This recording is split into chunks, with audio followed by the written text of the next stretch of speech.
What's in the spotlight? What's in the spotlight? Who's in the spotlight? More like it. Tonight in the spotlight we have Mr. Ian Jonathan testing a product last week.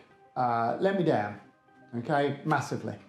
Hurt my business in the fact that we had a load of doors that we've now had to bring off site and sort out here in the workshop.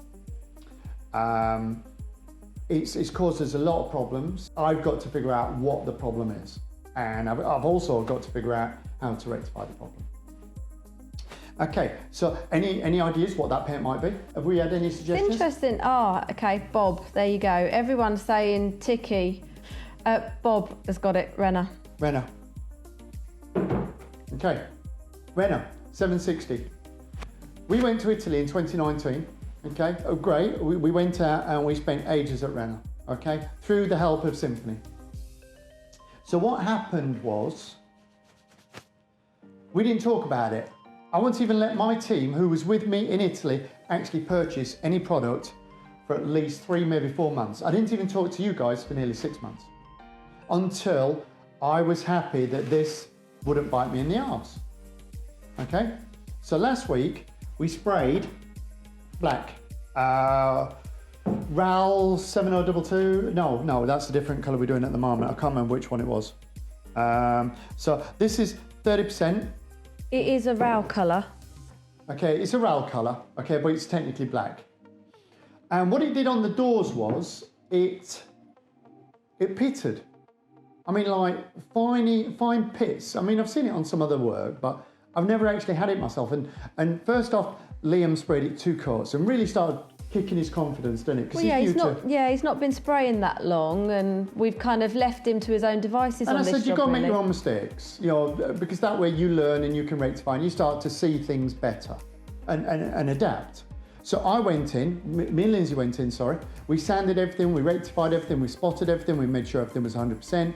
We 400 your final pass, we hoovered it, we wiped it. I've sanded more black doors over this last 3 months than ever, I think. And then we sprayed it, and I got a phone call saying, you know, we're still not happy.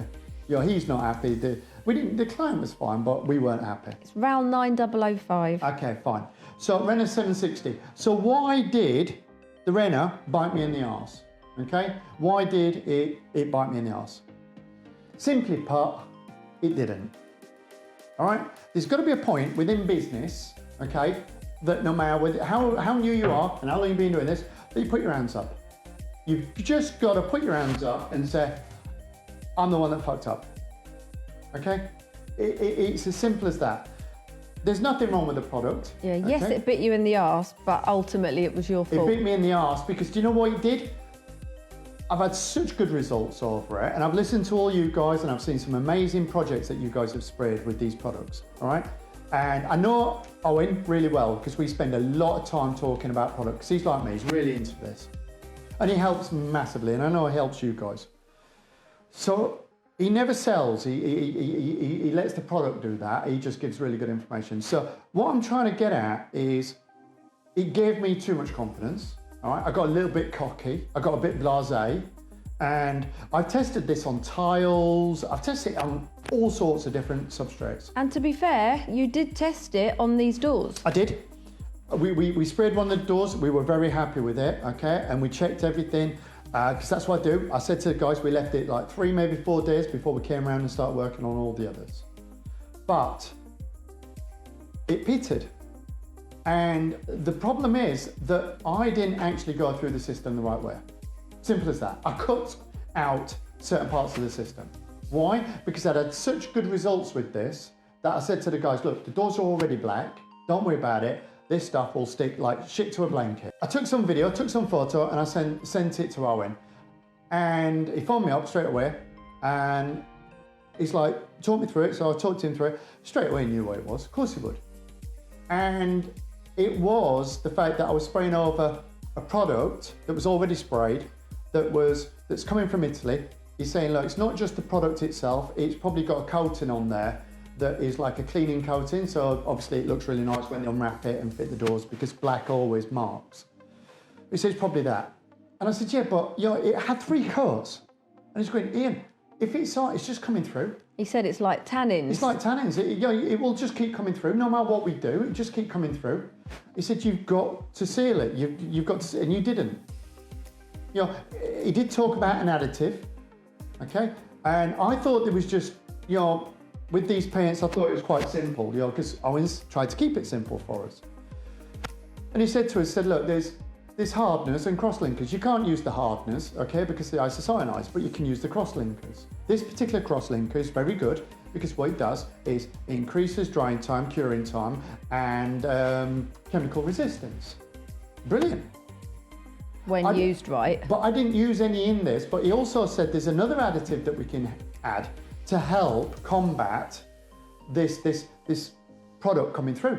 Just help. We could put it in the primer, we could put it in the top coat. Because we have no idea what that product is, whether it could be PU, could be AC, could be water-based, could be anything. We just did what we thought was a really good year's time served practice, good ethic, the right way of doing it.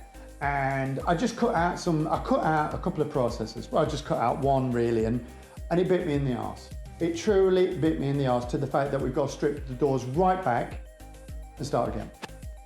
So my boys have got a lot of work to do over the next few days, and I've got to pay them to do that. And we've Plus I've got to buy all the product. Brought them back to the workshop because basically the rest of the job's finished, isn't it? So we've got nowhere else to do them. We are lucky to have the workshop to be able to do it.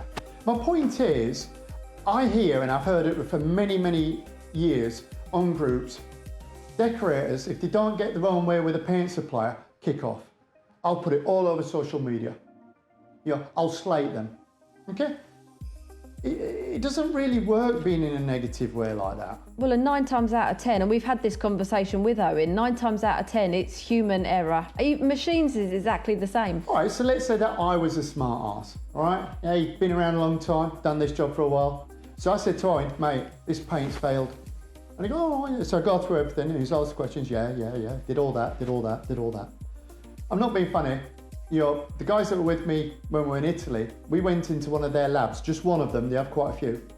And they had this machine that was multi-million-pound microscope. It was like went down hundreds of layers of paint. Crazy.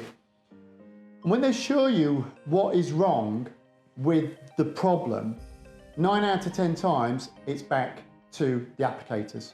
In the scenario we saw in Renner, it was the fact that they hadn't cleaned the filters out, so the fibres from the filters were starting to leave, to break away from the actual filters. And those fibres were getting mixed up in the paint and transferred with the paint onto the surface. So Renner's going, not our problem. So if I thought I was clever enough to pull someone like Renner apart, seriously, I'd be made to look like a complete idiot. Well, there were quite a few things there that Owen had mentioned, and you were like, yeah, no, I didn't do that. No, I didn't do that. And he's literally like, he's great. He's phoned me today, and he's like, how are we doing? Have we started? Is there anything you need? It's like, look, I'm cool with the process. I know what I've got to do. I will keep you up to date. But I just thought it was really good, not only to explain that you need to test your shit. All right, I'm sorry, you do. I do. And I tested it and everything else. And it's funny because I tested it on tile and it's absolutely frigging rock solid. But it wasn't on tile, it was a substrate that was obviously reacting with what was underneath. So that's something I've had to learn the hard way, but I have now. But it's funny how it's kind of laid us on to the next part, hasn't it? Well, it's something that we've kind of wanted to do for a while off of the back of a client who we'd done a kitchen, again, like a very, very dark colour, almost black. And she used Dettol in the sink. It was just at the start of lockdown. She'd used Dettol in the sink, obviously, to clean all the worktops or whatever. And she'd managed to splash it all down the front of the doors. I spoke to Owen and I sent a photo, and I didn't even say what it was. He just turned around and went, yeah, that's got to be something like Dettol. You see, just with a water-based system, even with the... with the crosslinker. The crosslinker, so it's all going to react.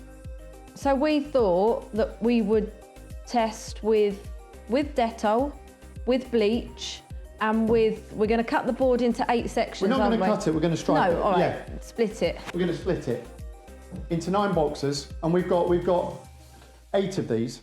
So we've got 4 different ways. We've got 4 white, 4 black, And over the weeks, we're gonna spray a couple tonight, just to kind of spray a little bit. We're gonna spray a couple black, okay, get those on. I've got a couple here. So we've got one here that obviously we've started to prep, okay? So again, we've got a little bit more work to do on this. I'm not happy with it. We'll just keep going it until I get a really nice finish. And then what we're going to do is we'll leave it a couple of days.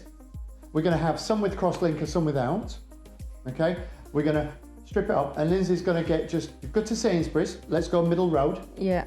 She's gonna get 8 standard household cleaners. So things like flash with bleach, flash with fairy, yeah, like a method Silly spray. Bang or something. Yeah. We're gonna get your, let's say some of the neutral, natural products. And what we're going to do is we're actually going to do some testing. Some we're just going to do the wiping, but some, which I saw in Italy, which was really good, was they actually sprayed it and put like a little Petri dish over, so it stayed wet for longer. So we're going to try that. We're just going to, I need to do it, but why? Why? Because I'm anal about shit, because I want to know the ins and outs of a duck's arse. Why? Why do I want to know? Well, kitchens for us is a big part of our business, more so because we're doing a lot of marketing through the Decorators Growth Club at the moment, and kitchens are a big thing for us, okay? We know a lot of people having go at kitchens, that's great, but we will dominate when it comes to the marketing, so we'll always get the lion's share, and that's brilliant for us, and we will start to take the kitchens we want. But I need to be able to give guarantees, more so than any competitor. But I'll tell you now, right at the beginning, the caveat is quite simple. I won't tell you, all right? I'm not going to tell you which cleaner is the best or which cleaner didn't work, all right? I'm going to tell you that what you should do is have the word test in your name.